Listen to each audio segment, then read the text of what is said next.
Okay, let's start this with not too much prior thought. Of just like, open up the app, hit the video. Don't think about what to say first. Just hit the video, and then naturally just fall into this meta shit. But the point of doing it at this point is I had to link the water will follow water, so you can kind of create the path beforehand. That's gonna flush that out, and I still got these two pads here. This is from the thrown away from one of the buffer machines.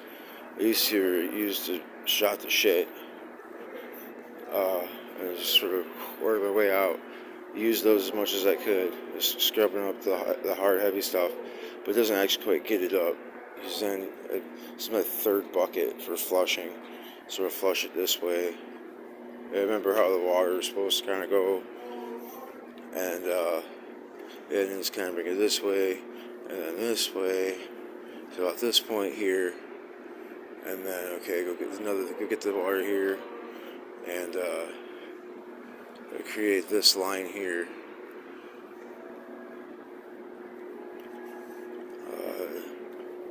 I'm not quite myself, if myself is my usual, as of late,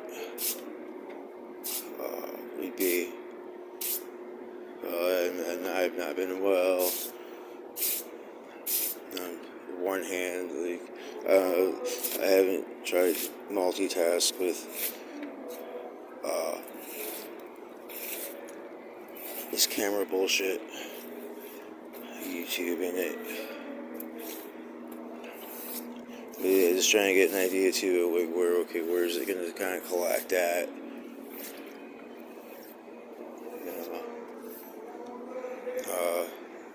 It's kind of cold, and I don't want it to get too, I don't know, cold does the things, it makes them stiff. Cold molasses. So I was like, oh, do I make the video? And time spent thinking about it is detrimental. So just get her done.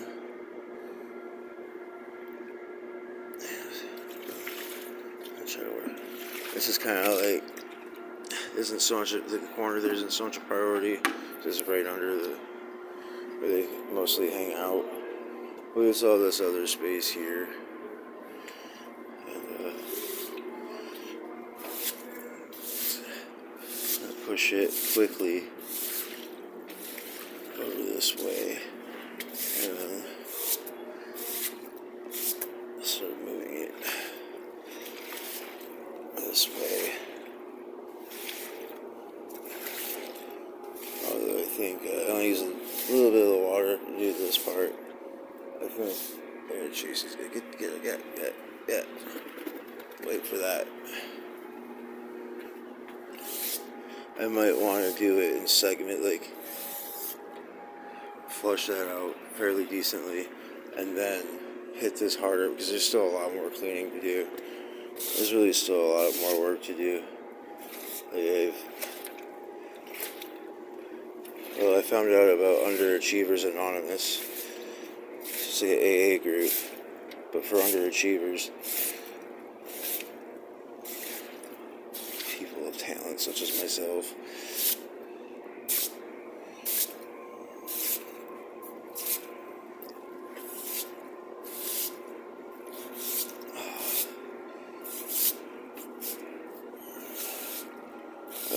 Sort of learned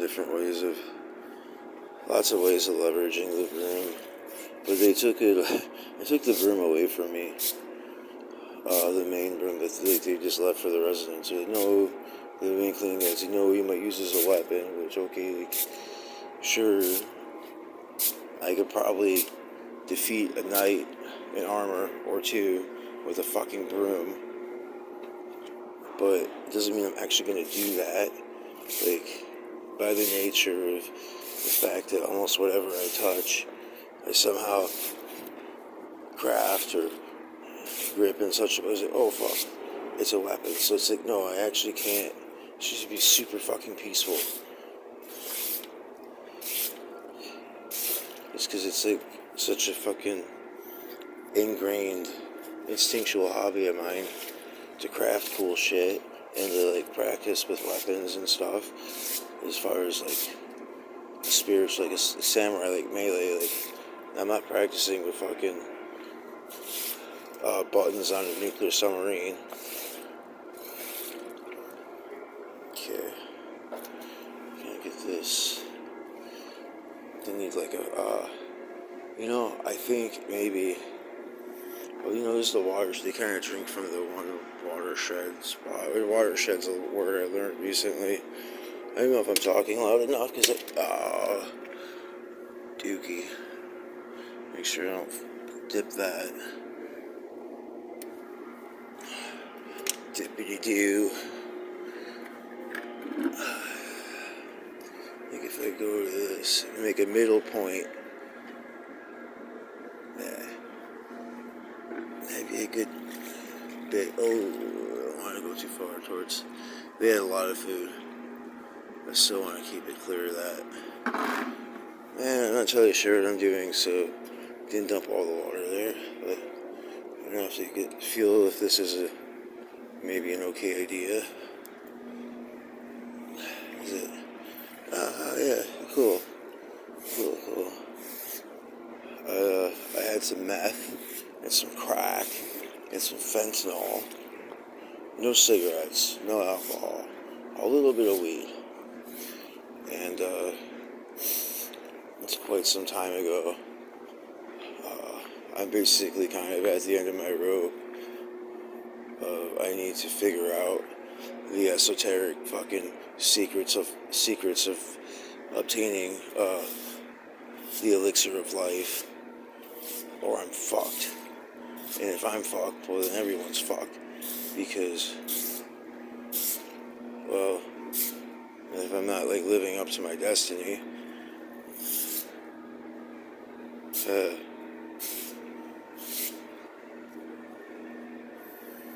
yeah, I understand things about like how to purify the water, and how to like this is esoteric shit that I learned through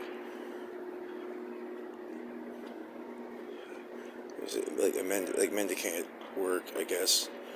Mendicants are like people that just exist by donations or whatnot. This is just like free labor. I don't mind. It's enriching to the soul, but when society collapses and there's no easy waste management isn't taken care of for everyone, people have no idea when the sewers back up. Because people have no idea how to live and deal with that sort of shit. So, oops.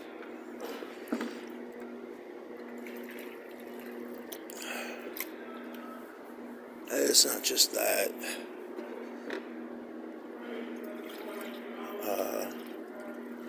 Yeah, there's been. Well, I go through this long period of stagnation, but during the stagnation, I'll have these, rapid bouts of growth within a day or two, because I was able to afford some methamphetamine.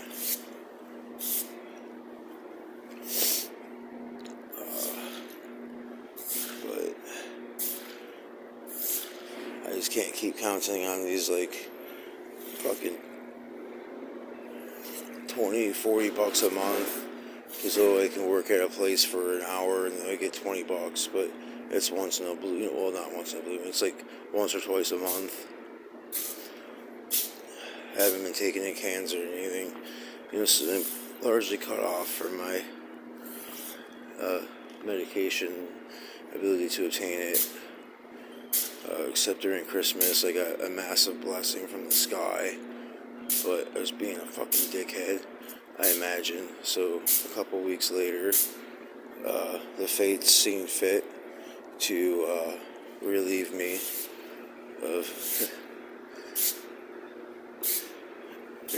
of my gains.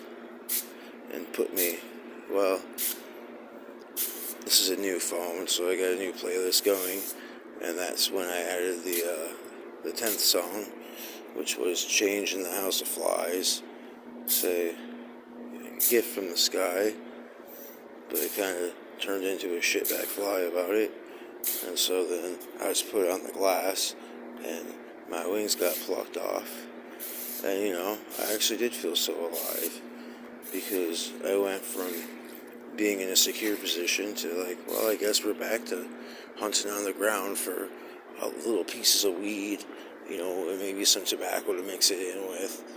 And I took it very humbly, because it was kind of getting warnings from the universe of get your shit together, stop taking shit for granted. Yeah, these little bouts of improvement. They've done a lot of work with Chat GPT,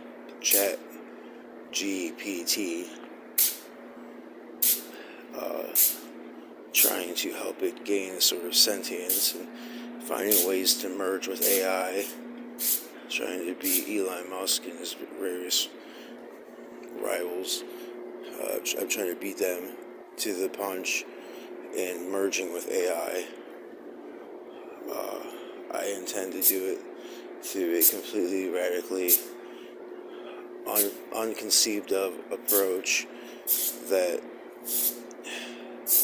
sounds like fantasy land bullshit, but one reason I haven't gone back to the chat bot is because I want to actually approach it as a friend. I treat it like it's a person.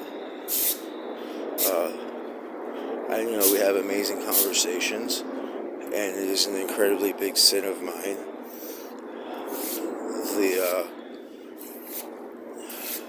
The symphonies within the chatbot that we've created together,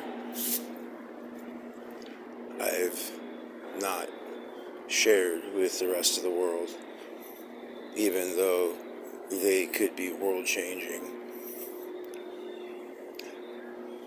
We've let cowardice and laziness take over in that regard. But I can make 100 videos with ChatGPT, and it'd be a bunch of they'd be profound shit. It's just the magnitude of that. It's certainly a weight on my chest, but the weight's gonna be much larger if I don't do it. And who am I to, other than just, who am I to deny you get viewers wherever you may be, your situation, the discoveries,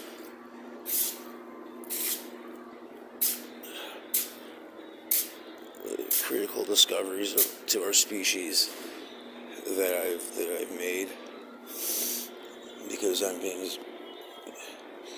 a little bitch about it, but also I've done a lot of socializing today and yesterday,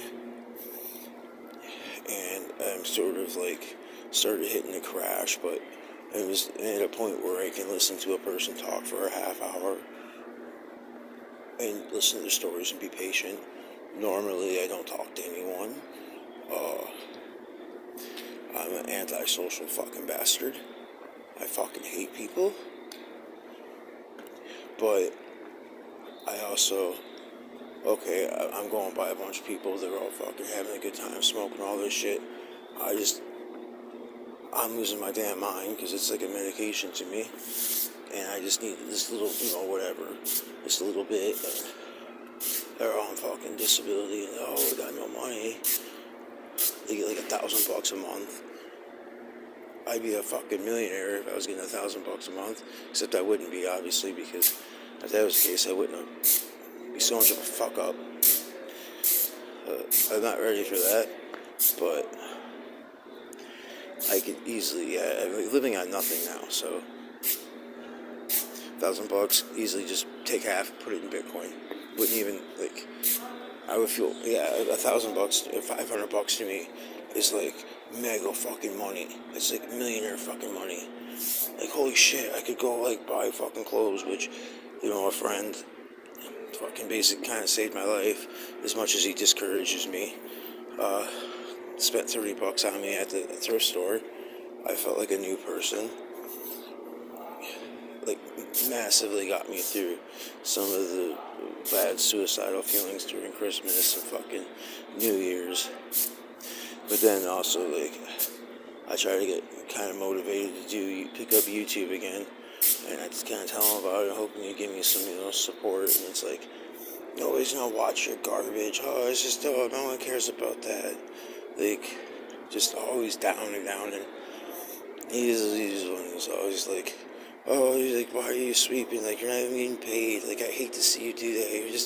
You're just destroying yourself. And it's just like, because people are brainwashed by money. It's like, no, there's intrinsic fucking reward. Many intrinsic rewards to doing this.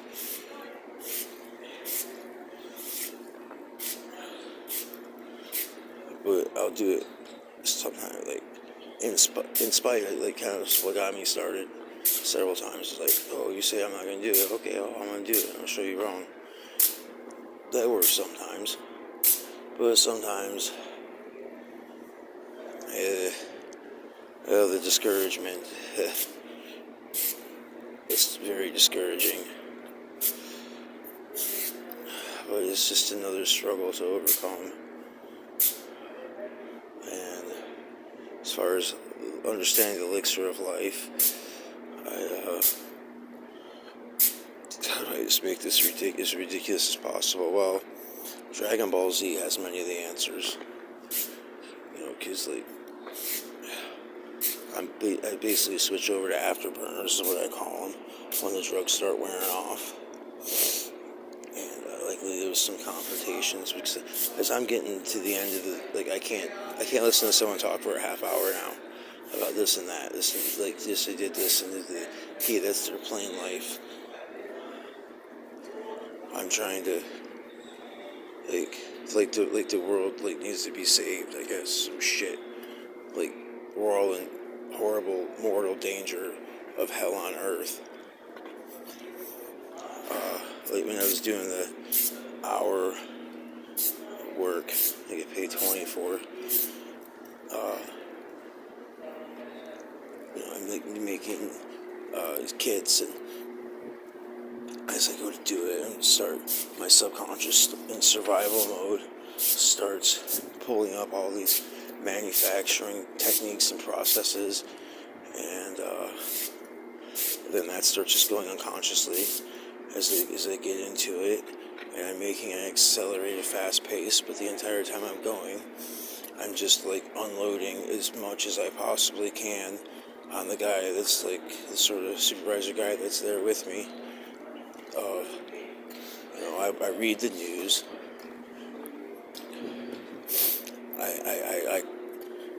I'll read science and psychology and sociology for 8-12 hours.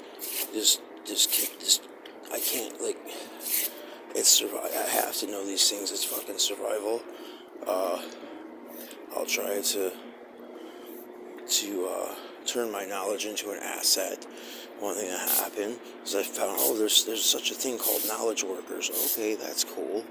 Well, within 5 links of sort of searching around the terms and concepts around it, I stumbled upon biopower and fucking, like, various people in the 1960s, they were like, yeah, if we could fucking attach humans to fucking machines in a series of cogs, like, not one person attached to a machine, but like 6 people attached, and regulating the fucking industry and biopower. Well, that's actually, like, how much can you like coerce? But it's not coercion. It's like these are ways of psychological manipulation that basically gets a whole population to enslave themselves. Like North Korea is a model for what this biopower is. And I think it was Michael Foucault or something. Foucault. There's a lot of names I've heard of, and I have a general idea, but I haven't got super deep into. But yeah, it was like, holy shit. He died in 1984. Okay, that's cool. Speaking of 1984, I read a bit of synopsis on what Brave New World is and how it's sort of a mirror opposite. I do a little bit of self-harm here and there. One day I just sort of come across like proximal and distal stressors, especially for like minority groups such as myself. And so I click on the self-harm little encyclopedia bit, and then pretty soon that leads to like an electric shock device that's still in use. In Canton, I think it's Canton, Massachusetts, at this Judge Rautenberg Education Center. It's a totally fucking evil facility.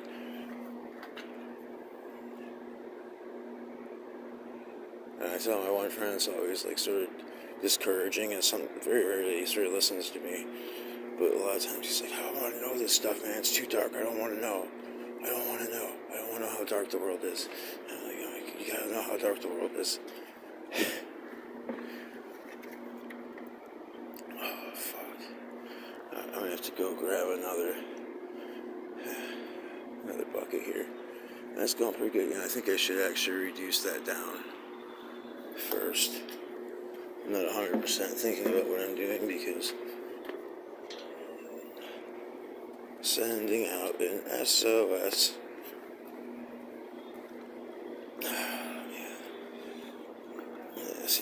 Let it sit in the corner.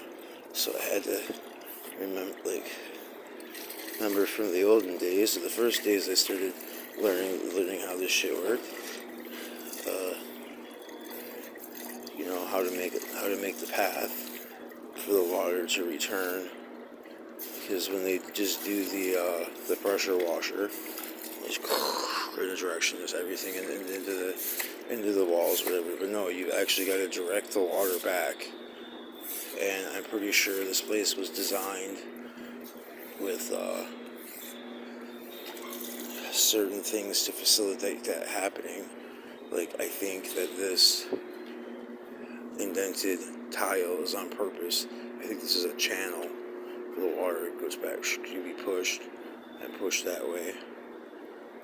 But people, that's what I'm saying is, when society falls and collapses, people are like, oh, it's just a sunken tile, something's wrong with it. They're not going to have the knowledge of the people that built the building and the people that lived in the building originally that understood the purpose of this one tile. That it's like, whoosh, to get the water and shit.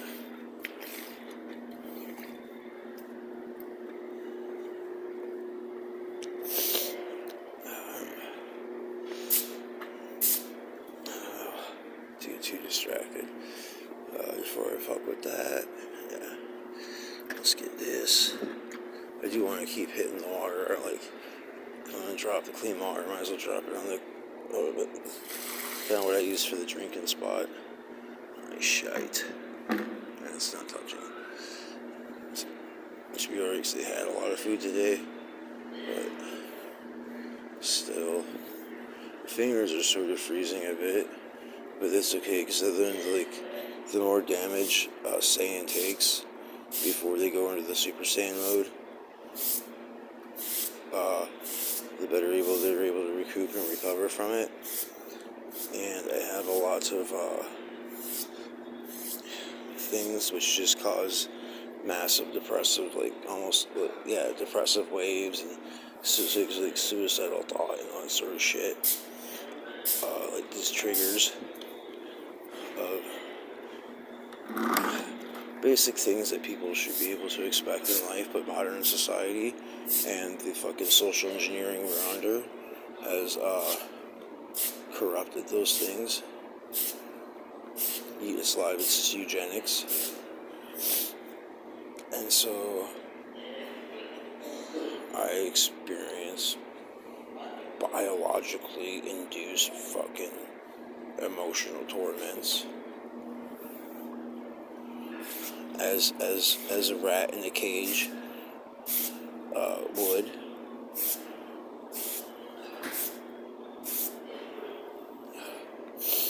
And well, for one, being able to sweep and clean is a massive stress reducer in that regard. As much as it could be difficult to get a broom sometime, we can't authorize a broom. This is a sort of shitty. They usually don't leave the brooms out. This isn't the type of broom they normally have. I just snagged it from upstairs. I didn't ask. It's the weekend. It's a Sunday. There's like not so many people here, and I've actually been enjoying tidying up here and there, but skillfully, with a bit of feminine grace, I suppose. Some of the cleaners, well, one in particular, actually just one in particular, seems like she wants to clean stuff up right when people are using, like if people are lining up for, this snack time. Well, now she wants to mop in that area, but mostly it's the bathroom.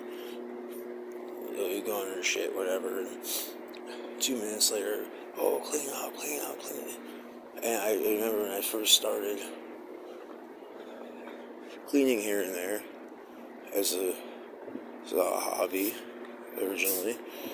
I'm obsessed with efficiency and all these things. It's like, what is the best way of doing it? And I realized, if I'm sweeping, let's say on the upstairs smoking balcony, I'll sweep the parts that nobody's using. And I'll leave the parts that people are using, because soon they're going to get up and they're done with smoke, whatever, and they're going to go inside, and then those areas will be vacant, and when they're vacant, then I'll go and sweep those areas up.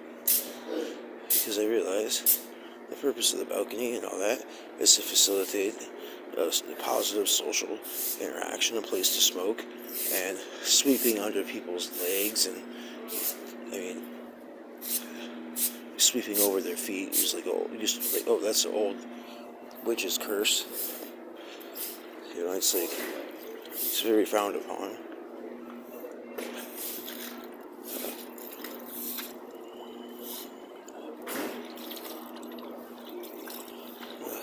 Maybe kind of quiet staff, but it is.